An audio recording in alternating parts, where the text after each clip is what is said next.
maz ko zinu, tāpēc es labprāt klausos liecības, ko Dievs ir darījis. Jā. Paldies Benitai. Man bija ļoti līdzīgi, ka es atnācu uz dievkalpojumu un ieraudzīju Benitu, un man bija liels prieks sirdī. Man vēl viena klases biedrene ir ar Dievu. Jā, tā mums ir. Kā jau stādīja priekšā, esmu Žanna, dzīvoju Ogrē, praktiski uzaugu Ogrē. Man ir brīnišķīgs vīrs, 4 bērni, 5 mazbērni. Un ir ar ko noņemties. Ja? Bet tas ir tāda milzīga Dieva svētība, jo es esmu uzaugusi viena pati ģimenē. Un vīrs arī viens pats ģimenē. Un tā mēs no vieniem bērniem vecākiem, kā vienu bērnu, mēs bijām kļuvuši par bagātu ģimeni. Ko es gribēju šoreiz pastāstīt, liecināt? Ir tāda lieta, ko man ielika sirdī Dievs pateikt, ka jūs, ja esat šeit, jūs neesat nejauši. Un visas lietas, kas notiek mums apkārt, viņas nenotiek nejauši. Viņām visām ir likumsakarīgs iemesls. Kāpēc? To tikai Dievs zina. Tad, kad mēs izejam cauri, tad mēs redzam, kā Dievs ir strādājis. Un mēs tad saprotam, kāpēc mēs tur esam nokļuvuši. Un tad, kad Dievs bija uzrunājis mani, un kad es atvēru savu sirdi, tas bija 97. gads, diezgan sen, bet par to laiku es esmu redzējis, kā Dievs strādā pie cilvēkiem, kam tu liecini, kam tu stāsti, kam tu dalies ar savu to piedzīvoto ar Dievu. Un pats pirmais, ko es atceros, kad es sastapos ar Dievu, man bija tāda situācija, ka es, tajā laikā jauns būdams, kā jau mēs visi pirmajā mīlestībā vienmēr skrienam pie tā, ko mēs mīlam, ja? Mēs pilnīgi lidojam. Un es līdzīgi lidoju. Es lidoju uz Rīgu, uz dievkalpojumiem, kā jauna, pārmaiņu laiks, naudas nav. Eju uz mašīnu, stopoju, mašīnas balsoju un braucu ar stopiem. Un šis te bija pirmais sākums, kad es iesēdos vienā mašīnā, un man sirdī ļoti spēcīgi sāka runāt. Dievs pastāsta viņai par mani. Un es nezināju, kā iesākt sarunu. Man bija tā, ka pilnīgi zoklis aizvērās, un man bailes, un es esmu nedroša, un man sirds klapē. Un tā es visu ceļu par visu kaut ko parunāju, bet nevienu vārdu nepateicu par Dievu.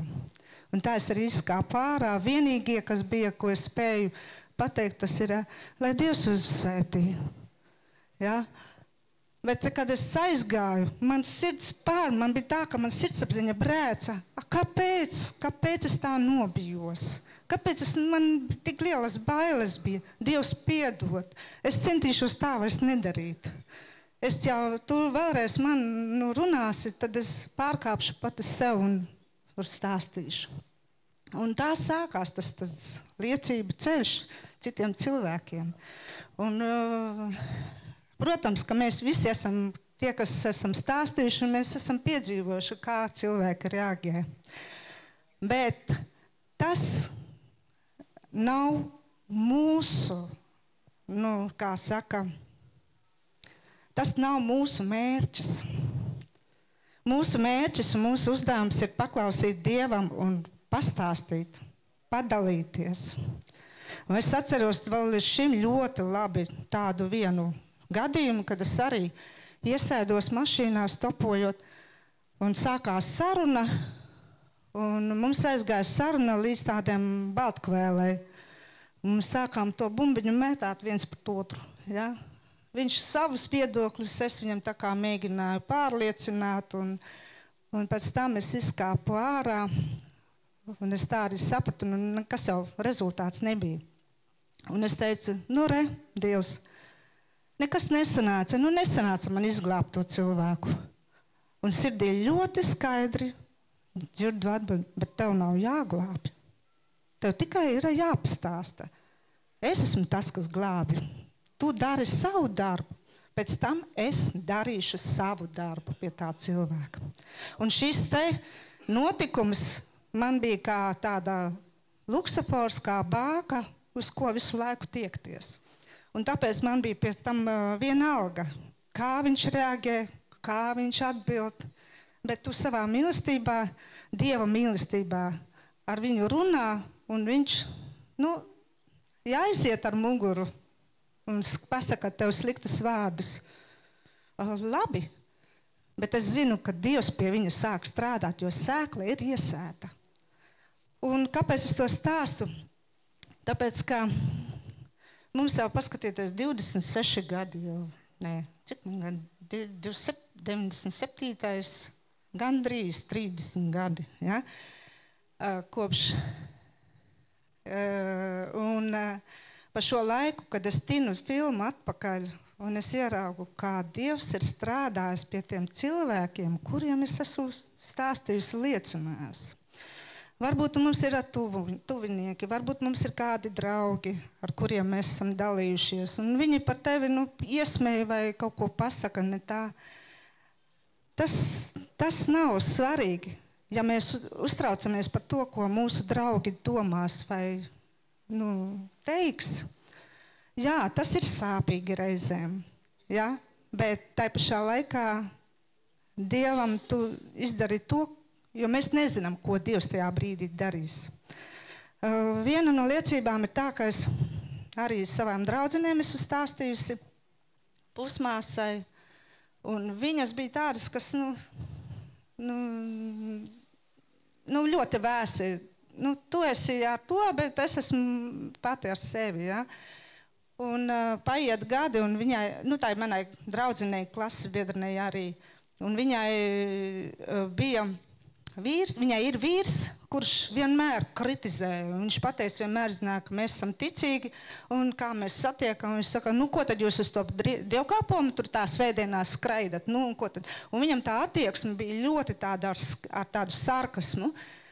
Un paiet gadi, un tagad man draudzene iet uz dievkalpojumu draudzē. Viņš ir sācis, viņš bija, kā viņš teica, esmu tīrais ateists. Un tagad viņš klausies, tu vēl uz dievkalpojumiem ej? Ja? Sāk interesēties. Un Dievs strādā arī pat pie tādiem. Dieva vārdā ir teikts, pat viscietāko akmeni Dievam ir spēks padarīt par vismīkstāko mālu. Ja? Un vēl kādas ir liecības, ir daudz.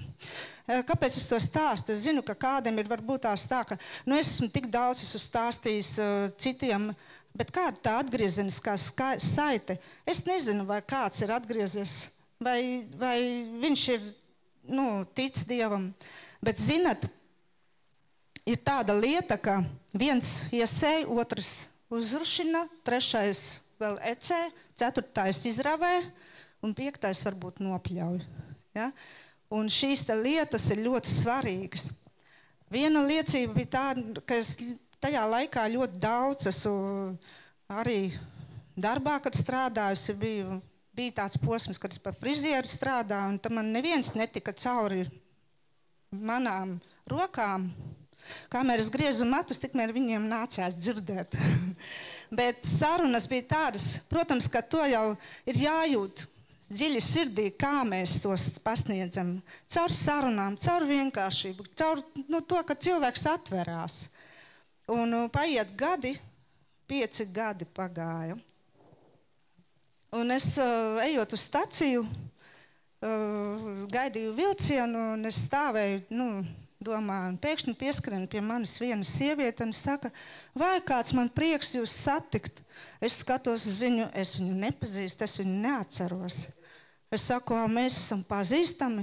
Viņa saka, jā, es vienreiz jūs bijāt tur Sprizētavā strādājāt, es biju pie jums kā klients un jūs man stāstījāt par Dievu. 5 gadus cilvēks atcerās par to, ka es viņam stāstīju par Dievu. Un viņa nāca un viņa teica, paldies, tā bija tāda tiešām liela svētīgs vakars priekš viņas.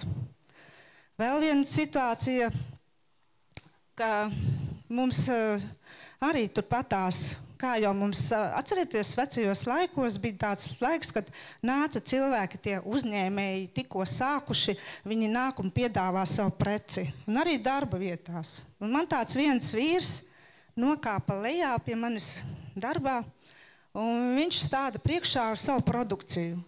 Un tur bija tāda svara aproces, un saka, tas tevi pasargās no tā un tā.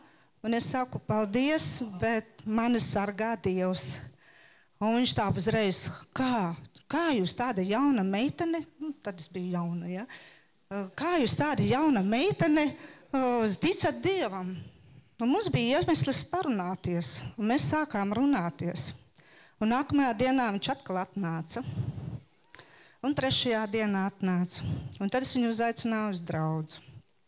Un tā es viņu pazaudēju. Pēc tam aizgāju kaut kur, bet bija daudz sarunas, kādu nedēļu apmēram. Jo es pēc tam aizgāju prom no darba. Un tad pagāja gadi, un bija viens konference, kurā es eju, domāju, kur lai apsēsties, un man nostājās viens vīrietis. Sveika, Žanna! Es tā paskatos, un es neticu savām acīm. Sāku zolīgs, uzvalkā, skaisti ģērbies un tāds sakopts. Un tad jau viņš bija tāds, kā jau ar problēmām pilns. Un es ieraudzīju, saku, wow, ko tu tad dari? Un viņš saka, es kalpoju, es esmu kārtībnieks. Un cilvēks arī ir atgriezies. Vēl viena tāda ļoti spēcīga liecība, kas ir pagājusi. Tad, kad mēs nokļūstam kaut kādos apstākļos un situācijās, mēs bieži vien uzreiz šaustam sevi, vai ir dažādas situācijas, piemēram, vai mēs saslimstam, vai kaut kas notiek. Mēs nokļūstam slimnīcās. Un bieži vien ir tā, ka mēs, vai cits pasaka, tad tev ir jāizvērtē savas sirds. Tad tev ir, nav nejaušība. Viss ir likumsakarīgi. Un bija tāda situācija, ka es arī nokļuvu slimnīcā. Un pirmās dienas es biju viena pati istabiņā. Un tur es varēju tā lūgties Dievu un teikt, Dievs, kāpēc esmu šeit un kāpēc tā notiek. Ja? Bet tā pašā laikā tu sirdi dziļumos saproti, ka nav tāpat vien. Nē, esi tu šeit tāpat vien. Ja? Un pēc 2 dienām mani aizveda uz palātu, kur bija 6 meitenes. Un mēs tur gulējām, un tad viena ieradās un apskates un sāk histēriski raudāt, un visu laiku viņai vajag pašnāvību darīt un tā tālāk. Un es tajā pašā laikā piegāju klāt, un es sāku ar viņu runāt. Un mums bija tāda izvērtās saruna, ka dzirdēju visas pārējās arī. Un, protams, ka to meiteni pēc apmēram 3 gadiem satiku uz ielas, un viņa pieskarēja un teica, paldies tev, paldies, tu mani atceries, es biju tā meitene, un paldies par taviem vārdiem. Bet tajā pašā laikā turpatās palātā bija vēl sievietes un 12. klases skolniece. Un 12. klases skolniecei viņai bija bišķiņ tāds iekšā, vajadzētu tagad iegriezt. Viņai bija skeptiska attieksme par to. Un viņa man sāka uzdot tādus pārmetumus, ko tu te vispār uzbāzies un kā tā, un dažādus jautājumus uzdot. Un tu saproti, ka tev ir jāatbild uz tiem jautājumiem. Un es atbildēju uz tiem jautājumiem.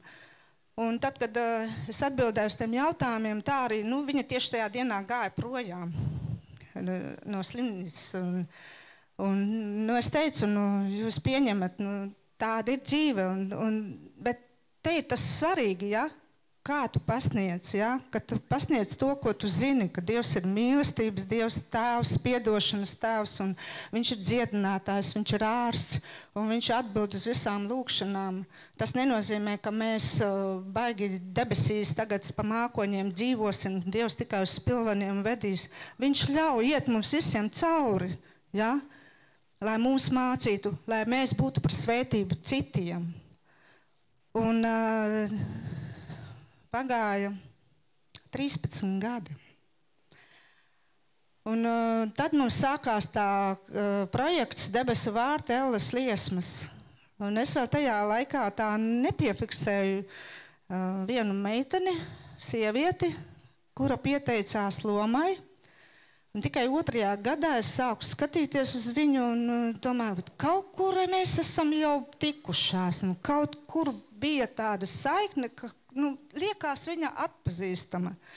Un es vienreiz viņai, tad, kad mums bija mēģinājumi, es pie viņas piegāju un pajautāju, tu gadījumā mēs neesam tikušās kādreiz? Un es saku, nē, tajā es būtu atcerējusies. Un es visu laiku nevarēju atcerēties, kuras viņu esmu redzējusi. Un tad, kad jau bija beigusies tas projekts tajā gadā, un es vienu vakaru tā, pārdomājot par visu to notikumu, un man viņa tā priekšā ļoti tā vizuāli parādījās, un man pilnīgi tā kā bams pa pieri tā atklāsme atnāca, bet tā ir tā pati meitene, kas bija slimnīcā, kas mācījās tajā 12. klasē, viņai vēl bija 19 gadi, tagad viņa jau bija 2 bērnu māte. Un es viņai piezvanīju, un es viņai jautāju, klausies, vai tu gadījumā pirms 13 gadiem es jau apmēram negulēju slimnīcā? Tu biji kaut kur 12. klasē. Jā, gulēju. Kā tu zini? Es saku, es biju tā, kas tev stāstīja. Viņa, es nemaz neesmu iedomājusies. Un tad viņa man pastāstīja savu stāstu. Viņa atgriezās mājās, viņai bija ļoti lielas dusmas uz mani. Viņa, kā var atļauties tā stāstīt? Un tā meitenei visas ausis piestāstīt ap Dievu un tā tālāk. Un viņa pati, tāpēc viņa arī man tādus sarkasmi pilnus jautājumus uzdeva, tādus dusmīgus. Bet viņa teica, es aizbraucu mājās pēc tam kādu gadu un nelika man mieru. Man visu laiku atbildes, kuras es dzirdēju, viņas skanēja galvā un strādāja pie manas sirds. Un tajā brīdī viņa teica, un es ieraudzīju, es teicu, tu redzi, kā Dievs strādā. Tā biju es, kas toreiz bija. Tā ir brīnišķīgi, ka mēs ar gadiem varam ieraudzīt brīnišķīgas lietas. Un, protams, ka nevienmēr mēs zināsim, bet es zinu, ka Dievs noteikti runā, jo tāpēc, ka Dievs ir mīlestības Dievs. Viņš grib, lai mēs katrs iepazīstam viņu. Jo tad, kad mēs iepazīstam, tad es zinu, ka nekad negribēsies no viņa aiziet. Tad, kad tu iepazīsti to tēva mīlestību, tas ir daudz pārāks par katru, ko mēs varam ar prātu aptvert un saprast, jo tas ir sirdī dziļumu. Un pienāca tāds brīdis, kad es pirms 8 gadiem man noteica diagnozi, ka man ir ļaundabīgs audzējs. Un tajā brīdī man likās, ka man visa dzīve sabruka. Un es nometos, es pārdzīvoju, es negribēju pieņemt, es nesapratu, kāpēc, kas un kā. Un es ļoti, ļoti to pārdzīvoju un nesu Dievu priekšā un teicu, Dievs, ko es ne tā izdarīju? Un vienā brīdī es salūzu. Un es Dievam, un tajā brīdī, kad es salūzu, es tā vienkārši saļumu un sāku raudāt ļoti. Jo tas iekšā manī bija tā cīņa par dažādiem jautājumiem. Un es dzirdēju sirdī savu spēcīgu atbildi, tādu kā mīlestības pilnu. Viss ir kārtībā, uzticies man līdz galam. Esmu ar tevi. Tu esi dziedināta, bet tev būs jāaiziet tam cauri. Un lai cik dīvaini mums tagad liekas, ka tā, Dievs, es zinu, ka Dievs, kad mēs lūdzam, Dievs arī momentāli atbild uz lūkšanām, arī momentāli dziedina. Man ir ļoti daudz arī liecības, kurās es saņēmu momentālu dziedināšanu. Kā, piemēram, tā, kad es pirmo reizi parādījos sieviešu kalpošanu, tajā vakarā apmeklēju, es pēc tam, man jau bija tāda problēma ar aci, es domāju, kaut kur uzpūties, varbūt tās iekodas knislis vai kas. Un man meitas pēc tam prasīja, kas tev tur ir ar to aci? Es saku, nezinu. Un tikai kaut kur pēc nedēļas es pamanīju, ka acī ir tāds pamatīgs bumbulis uz plaksta, tāds riktīgs. Un tā kā es sāku pētīt, es sapratu, ka tas ir krusas grauds. Un es tajā momentā, tu zini, ka tu sāku lūgt, es sapratu, kur tad tur ārsts, pie acu ārstiem vispār nevar tikt neko. Un es saku, Dievs, jo izejot cauri tam slimībai, tu zini, ka Dievam nekas nav neiespējams. Un ka tu pasludini šo dziedināšanu savā dzīvē, un 2 dienu laikā tev krustas graus pilnībā pazūd. Jā, pilnībā pazuda. Un, bet tas, kas atgriezīšos pie šīs situācijas, kad Dievs tā teica, es tajā brīdī, sāku jau saprast un zināt, ka jāiziet cauri. Ir situācijas, kurās Dievs mums ļauj iet cauri, lai mēs kaut ko iemācītos, lai mēs pieaugtu, lai mēs būtu stiprāki. Un ir arī tādas situācijas, kad arī mēs varam būt par svētību citiem.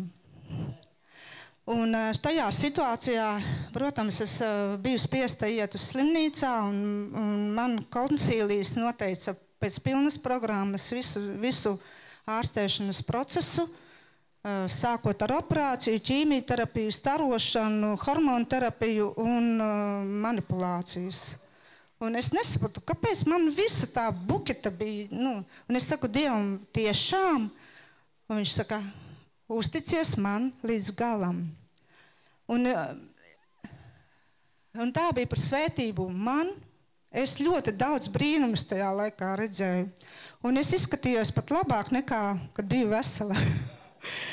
Jā, es atceros Inetu, kad mani satika veikalā. Tajā laikā es gāju cauri ķīmijterapijā, bet Ineta pienāca pie manis klāt veikalā un saka, Žana, tu tik labi izskaties. Es nezinu, vai tu zināji tajā laikā. Neko nezināju, jā. Un tas ir tas, ka tev tas moments, kad Dievs tevi nes pāri tam visam pārbaudījumam. Un pirmais jau arī liecība bija šitai te ārstei, ķīmijterapeitei, jo viņa tā kā pirmā vizīte bija. Viņa teica, nesabīstaties, jums pēc pirmās procedūras izskatīs visu mati. Es saku, jā, es saprotu to visu. Un nācu ārā no tās kabineta, un mēs pēc tam braucām mājās, un es pavadīju laiku. Un es atcerējos spēcīgu raksturvietu. Bez Dieva ziņas neviens mats no tavas galvas nenokrīt. Un es teicu Dievam, es saku, Dievs, stāv rakstīts tavā vārdā. Un es ticu un es uzticos tev, ka bez tavas ziņas neviens mans mats nenokritīs. Un tā arī bija. Pagāja mēnesis, man mati kā ir, tā ir. 2. procedūra. Paiet vēl 3. procedūra. 3. mēnesis, man mati kā ir, tā ir. Un tad, kad jau pienāca septembrī sāku un decembrī biju uz Ziemassvētkiem uz to kārtējo 4. vizīti. 7. oktobrs, decembris, jā. Un mati kā man ir, tā man, protams, kā no visām tām zālēm, visi tā mati ir nedzīvi, bet viņi ir, neviens mats nekrīt ārā, viņi visi man ir. Protams, zēngalva viņa bija, bet, un es tagad neizturēju, un es teicu, redzat ārsti, man visi mati ir uz galvas. Viņa saka, jā, es jums neuzdrošinājos to teikt, bet jūs esat pirmā paciente, kurai mati nav nokrituša. Viņai tā pieredze bija tāda milzīga. Viņa teica, es saku, zinat, tas ir Dievs, tas ir Dievs. Un es viņai pastāstīju šo situāciju, un viņai tas bija tāds, kā, pārsteigums. Un arī tajā ķīmijterapiju laikā es redzēju gan zināmus cilvēkus, gan arī mūsu brīnišķīgo brāli Gunāru Freidenfeldu. Mēs trāpījāmies vienā istabā, tajā palātā, un uz to procedūru. Un mums bija labas iespējas parunāties, un tā bija tā reize, kad viņš pēdējo reizi bija redzēts, bet tā bija visbrīnišķīgākā reize, kad mēs runājām tās 3 stundas, kamēr mums tas procedūra notiek, mēs par Dievu runājām un lūdzām abi. Un tas ir ļoti svētīgi, jā. Un tāpat arī es, kad vien varēju stāstīt citiem cilvēkiem. Un pagāja 2 gadi un vēl pāris gadi, kad es vēl gāju uz tām manipulācijām, pieskrien, Žanna, sveiki, un es paskatos uz viņu, es saku, ļoti atvainojos, bet es neatceros, kur mēs satikāmies. Un es saku, nē, mēs bijām tās procedūrās, jūs par Dievu man stāstījāt. Un tas ir tev kā eļļa sirdī, ja? Ka prieks, ka varbūt man trāpjās, ka Dievs parāda to atbildes sajūtu, ja? Bet ka cilvēki atcerās, ka kāds ir par viņiem stiprinām teicis un runājis. Un tā ir ļoti liela svētība, ka mēs varam runāt un nebaidīties un nešaubīties. Pats galvenais - nešaubīties, jo agri vai vēlu tā sēkla tāpat iesētā tiek nopļauta, ja? Kad cilvēks atver savu sirdi. Cits ātrāk, mums jau gribās uzreiz, bet kādam vajag varbūt 5 gadus, citam 10 gadus, kādam tikai 1 diena, citam pastāsta, un viņš uzreiz jau atdod savu dzīvi Dievam. Un tad, kad es pēc Covida laikā atkal nokļuvu slimnīcā, es teicu, Dievs, ko tagad? Un atkal operācija, bet nē, ar audzēm man viss kārtībā, tur ir dziedināts, un es esmu vesela, tur man nav nekā. Bet es nokļuvu ar citu. Un Covid laikā tieši kā es saku, Dievs, bet tu zini, kā ieiet slimnīcā, tā visi saslimst. Un tas ir tas 21. gads, kur vēl, visi tieši slimnīcās kaut kā inficējās. Un es nokļuvu, un tajā brīdī es gulēju, un man kaut kā trāpījās, ka viena pati, un es tajā dienā, 2 dienas atkal biju ar Dievu. Es saku, Dievs, ko tu tagad man liksi darīt? Ko tu gribi, lai es darītu? Kāds būtu tavs tagad tā, vēlme? Un pēc tam nākamajā dienā mani pārved uz palātu, pirmdienā pie vecām sievietēm, pie kundzītēm. Tā palāta ļoti smirdēja, vienam cilvēkam bija problēmas, ja? Un es ļoti grūti man bija tā pirmajā momentā, un es teicu, Dievs, kur tu man esi ievedis? Bet es labi sapratu, ka arī viņiem vajadzīga glābšana, arī viņiem vajadzīgs stāst, par Dievu mīlestību zināt. Un tā soli pa solim mēs tur runājāmies, iepazināmies, un beigās jau bija tā, ka mēs gājām gulēt lūkšanām. Mēs lūdzām kopā. Es teicu, gribat, lai es par jums aizlūdzu? Jā, un mēs lūdzām. Un ienāk viena, ieveda, īsti viņas aizbrauc, bet īsti ieveda vienu sievieti, kurai bija 92, 3 gadi tajā brīdī. Viņai ļoti sliktas analīzes bija, tāpēc viņu atved tā kā uz palātu, slimnīcu. Un viņa to dienu nogulēja, un nākamā dienā mums bija tā iespēja iepazīties. Un mēs runājam, es teicu, es varu par jums aizlūgt, kā jūs jūtaties un tā. Un mums tā diena, interesantākais, ka no 4 gultu palātas mēs tikai 2 bijām. 3 dienas mēs 2 bijām. Un šis laiks bija tieši priekš viņas.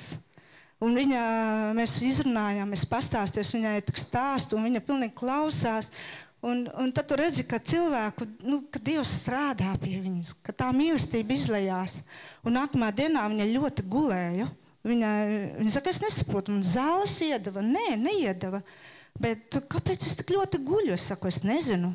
Un tad viņai uztaisīja analīzes. Un 3. dienā, tieši tad, kad jau mani laida ārā, tajā dienā atnāk ārsts un saka, es neko nesaprotu. Jums visas analīzes ir perfektā kārtībā. Neko nesaprotu, kāpēc tā ir noticis. Ja? Bet tas ir tas moments, ja?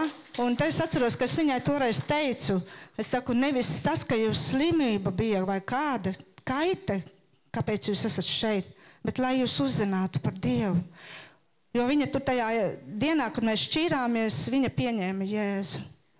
Un 92 gadi, 93 gadi. Tā, ka mēs nešaubamies, ja mēs esam kaut kādos situācijās, kaut kādos apstākļos, nešaubamies, mēs zinām, ka Dievam ir kaut kāds nolūks. Ja? Vai mums jāiet un jāmācās, vai mums ir jābūt stipriem, vai mēs kādam par stiprinājumu, vai par svētību. Paldies!